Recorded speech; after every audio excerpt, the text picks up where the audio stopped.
As primeiras manifestações de transporte público, entendido aqui, não geridas assim especificamente pelo governo, mas uma coisa assim, uma espécie de forma de organização de levar as coisas com horário programado e trajeto definido, né?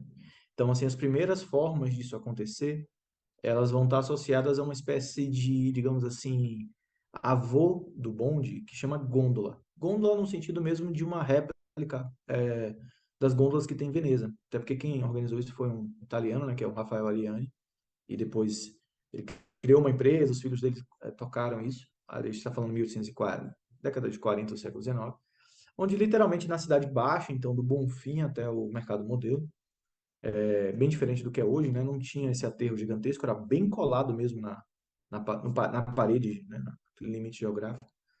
Ele começou a oferecer um serviço, né, de carruagem, um pouco com essa característica, né, de ter um trajeto definido. Então você não podia falar assim, olha, me leva de um tal lugar até outro, como você faria uma carruagem, ou, entendeu? Ele tinha um horário e um trajeto definido. Tinha preços também, né? Então você começa a ter um embrião disso aí.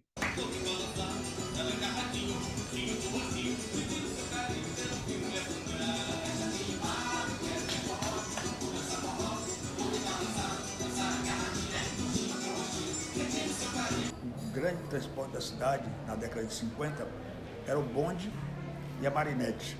Marinete, lotação. A marinete era bem assim, eu diria de uma maneira bem atrasada em relação ao que nós vivemos hoje. Você imagina que no bairro da Carmozina tinha uma oficina aonde o seu furtoso comprava carcaças, chassis de carro para transformar em marinete, ou seja, em ônibus.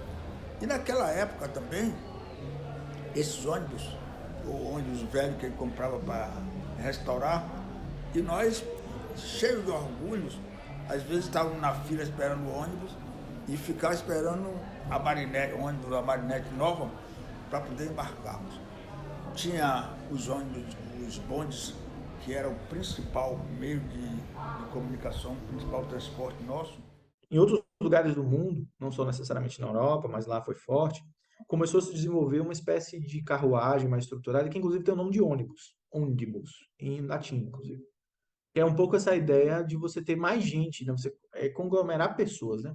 Isso é interessante porque mostra, digamos assim, uma história muito antiga do transporte público ligada à convivência social das cidades, né? E com a evolução do tempo, foram evoluindo os ônibus, que passou a ser praticamente o segundo principal meio de transporte da cidade. Andar a pé e andar de ônibus é fantástico. É isso que deu origem a esse livro ontem, Conversa de Bolso. Porque você ouve, é, é, é um verdadeiro estudo sociológico.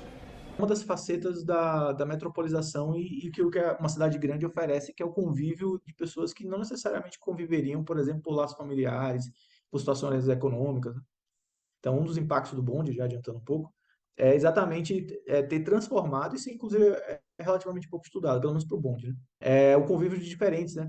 Pessoas de classes sociais diferentes, gêneros diferentes. Então, você ter a presença feminina no espaço público no século XIX já era uma coisa muito nova e causou muita. No ônibus, então, desculpa, no bonde, então, era mais ainda complexo ainda. Isso é uma coisa interessante a gente conhecer um pouco e ficar atento. Quando se cria, eu sei lá, quando a cidade evolui, acho que pode ter evolução da cidade, a gente mantendo essa tradição.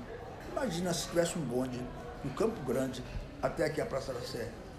Se nós tivéssemos um bonde do Rio Vermelho até a Praça da Sé. Eu acho que quando, digamos, o primeiro momento que eu ouvi falar em BRT foi no governo Mário Kertz, né, que veio com um espírito inovador e renovador e que infelizmente ele não teve tempo para concluir. Mas muitos anos depois, nós estamos vendo o BRT de uma maneira um tanto diferenciada daquilo que ele pensou há 30 e tantos anos atrás.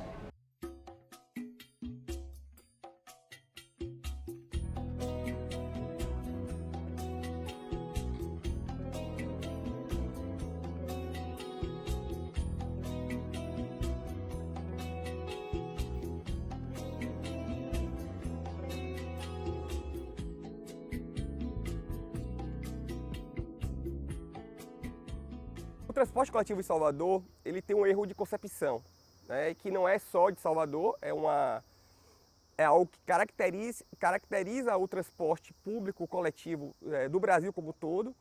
E o seu erro de concepção principal é que ele é fundamentado basicamente o seu financiamento na tarifa e não nos custos do sistema. Então tem esse erro de concepção que gera uma série de problemas no transporte coletivo. O primeiro dele é que ele incentiva que o ônibus ande sempre lotado. Porque como o empresário ele ganha por gente que roda a catraca, ele não vai querer que os seus ônibus rodem vazios, por mais que aquela linha seja necessária para uma comunidade, né, periférica ou para um determinado grupo social. E, além dos outros impactos, tem o impacto também que ela incentiva o corte de linhas. Então, quando uma linha ela não é lucrativa do ponto de vista tarifário, isso é incentivo para que haja o corte da linha pelas empresas. Então, você vai causando, então a gente tem esse erro de concepção, que é histórico, né? Os transportes coletivos no Brasil são assim praticamente desde sempre. E aí vem a questão dos elevadores, do elevador Lacerda, com 100 e tantos anos, plano inclinado Gonçalves idem, o Charrua do Taboão, que levou 50 e tantos anos parado, e o plano inclinado Pilar, e a gente avança um pouco, vai até o plano inclinado da Liberdade. Então, na época que nós tínhamos ônibus, mas tínhamos lotações, que hoje são atrás das vans, tínhamos lotações para diversas linhas e que tinham um respeito diferente, que não havia essa rivalidade entre os ônibus e as vans, que tem hora que eu tomo susto, a maneira que eles cortam, que atravessam os ônibus, etc. Mas é um meio de transporte também que nós podemos considerá-lo como modernidade. Tanto historicamente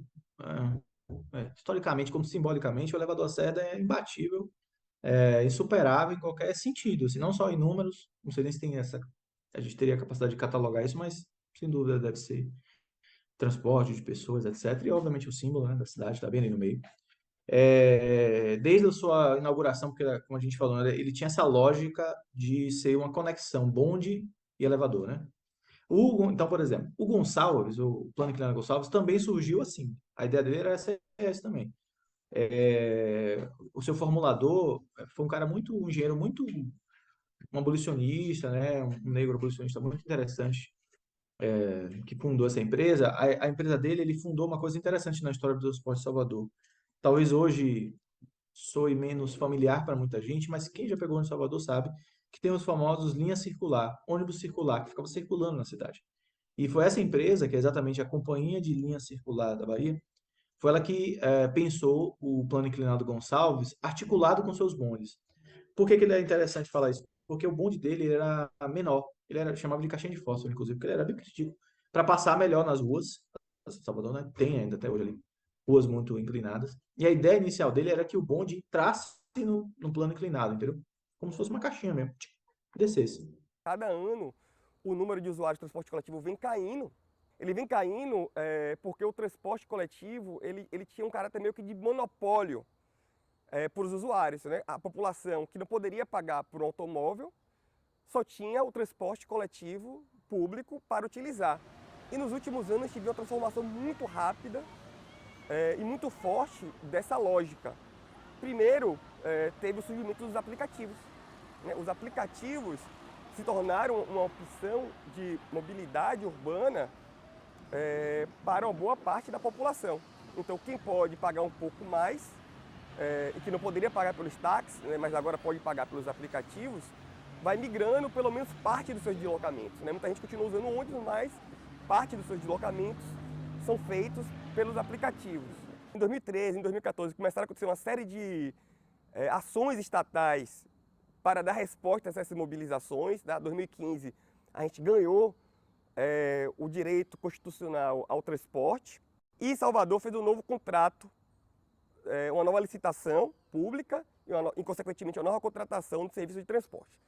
Essa nova contratação, que era uma oportunidade ímpar para Salvador repensar o transporte coletivo e transformar o transporte coletivo num instrumento potente de combate às desigualdades sociais, ou seja, uma política pública inclusiva, de desenvolvimento, inclusive agora de transição energética. Salvador foi na contramão do que é recomendado por todo mundo e fez uma contratação que reproduz uma lógica excludente, pautada na tarifa, tá certo? E que dividiu o transporte coletivo entre 3 concessionárias. Mas voltando para o transporte coletivo, então tem essa perda de usuários por conta do empobrecimento da informalidade, por conta dos aplicativos e por conta da transição para os automóveis e motocicletas. Mas, lamentavelmente, eu acho que foram suprimindo uma coisa que era muito importante, que era o trem, o subúrbio. E que a gente vê hoje com uma tristeza muito grande, praticamente a extinção desse meio de transporte. Eu acho que, eu digo sempre, aí eu tenho que sair um pouco do Salvador, mas eu acho que foi um grande equívoco dos nossos governantes acabarem praticamente com o transporte ferroviário, especialmente aqui na Bahia. Viva o Pelô vivo, e viva a universidade. Viva o conhecimento, que é através do conhecimento, a cultura, a arte, a saúde, e é através do conhecimento que a gente pode transformar esse país. Para vocês.